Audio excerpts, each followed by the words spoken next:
एक दिन एक प्रोफेसर अपनी क्लास में आते ही बोला, चलिए सरप्राइज टेस्ट देने के लिए तैयार हो जाइए। सभी स्टूडेंट घबरा गए, कुछ किताबों के पन्ने पढ़ने लगे तो कुछ सर के दिए नोट्स जल्दी जल्दी पढ़ने लगे। ये सब कुछ काम नहीं आएगा, प्रोफेसर मुस्कुराते हुए बोले। मैं क्वेश्चन पेपर आप सबके सामने रख रहा हूँ, जब सारे पेपर बंट जाए तभी आप उसे पलट कर देखिएगा। पेपर बांट दिए गए। ठीक है, अब आप पेपर देख सकते हैं, प्रोफेसर ने निर्देश दिया।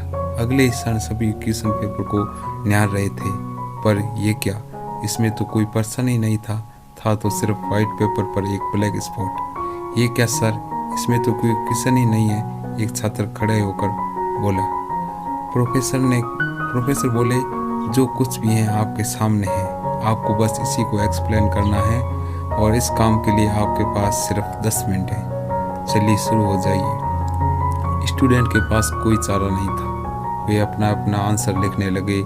समय खत्म हुआ, प्रोफेसर ने आंसर शीट कलेक्ट की और बारी बारी से उन्हें पढ़ने लगे। लगभग सभी ने ब्लैक स्पॉट को अपने अपने तरीके से समझाने की कोशिश की थी, लेकिन किसी ने भी उस स्पॉट के चारों ओर मौजूद वाइट स्पेस के बारे में बात नहीं की थी। प्रोफेसर गंभीर होते हुए बोले, इस टेस्ट का आपके एकेडमिक से कोई लेना देना नहीं है और ना ही मैं इसके कोई मार्क्स देने वाला हूँ। इस टेस्ट के पीछे मेरा एक ही मकसद है, मैं आपको जीवन की एक अद्भुत सच्चाई बताना चाहता हूँ। देखिए, इस पूरे पेपर का 99% हिस्सा सफ़ेद है, लेकिन आप में से किसी ने भी इसके बारे में नहीं लिखा और अपना 100% आंसर सिर्फ उस एक चीज़ को एक्सप्लेन करने में लगा दिया जो मात्र 1% है।